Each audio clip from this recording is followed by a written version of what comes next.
Hi mamas, I come to you this morning with a decluttering of our toys. My children are 5, 3, and 5 months old. This morning I gathered all of the toys, went through every single bedroom, living room, extra rooms, anything like that, and put a huge pile of toys on my living room floor. Sat down, mostly with my 5-year-old. My 3-year-old had some opinions, but not too many. She just found toys that she hadn't seen in a long time and decided to play with them.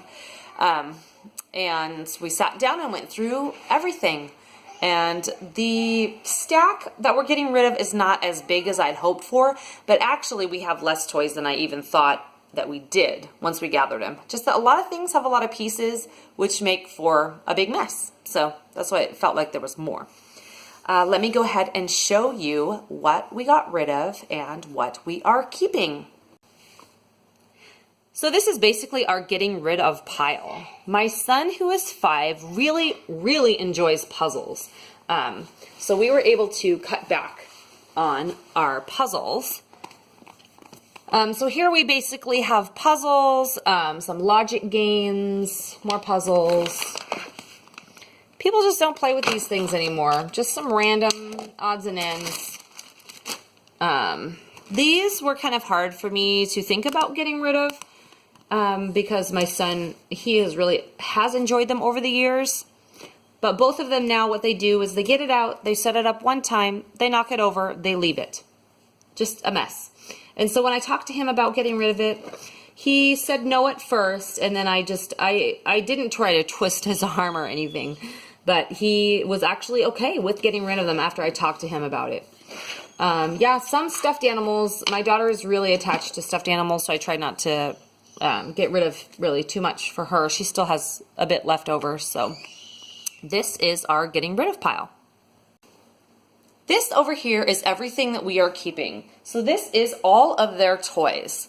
To some people, this might seem like a lot, but I feel like just for the average American kid, this is actually not that many toys, especially for a family of 3 children. We have our Legos. My kids actually don't play with the Legos, but I wanted to keep them for future times for when they do. Sorry about that. My kids were coming out making noise. So I'm going to go ahead and keep the Legos. I just think that's a smart thing to hold on to as my kids get older. We have the Duplo blocks, which my daughter still likes, and my 5-month-old son. We got the trains, blocks, much lesser amount of puzzles. I really made him narrow down exactly the ones that he enjoys playing with. And then just these are the stuffed animals. And just some other random things.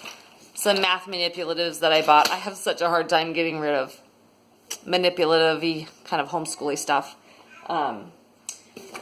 And some animals. Yeah, and then this is all the baby's toys as he's getting older. So anyway, that is what I came up with. So I'm really hoping that this feels a little bit more manageable for us. If you see, and this is where the toys go. I think I'm also going to get rid of this. I have a really hard time saying no to free things. And it gets me in trouble with things like this kitchen. My children really enjoyed playing with kitchens at other friends' houses. And so I thought, oh, they need to get a kitchen because they just love it so much. And I remember growing up with a play kitchen. It was not this nice. It was made out of a dresser with a hole cut out of the top and a water basin put in the top. But anyway, it was still so much fun. So somebody was offering this for free.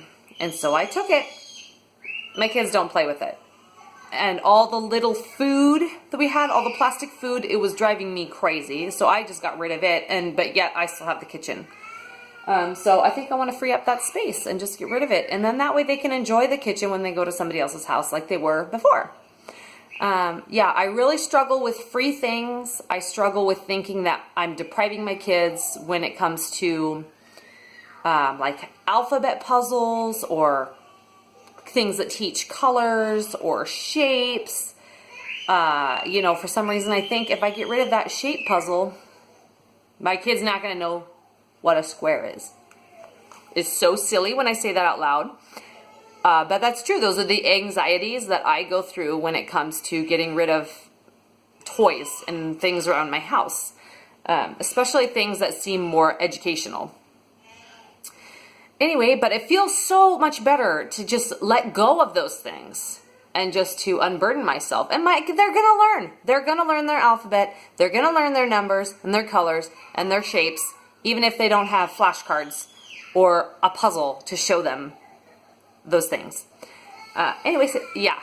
I hope this encourages anybody who's trying to go through their toys, gather them up. Just get them all in one place, see what you have, start going through them, paring them down. You know, if you have 20 puzzles, cut it in half to 10. See if they can manage just with 5. And a little bit every time getting rid of, it just whittles it down. We had so many toys a couple years ago. So many toys. And I really was able to narrow it down to what we have now. My son is crying. You can hear him. I'm going to go tend to that. Be encouraged. Mama. Thanks, guys.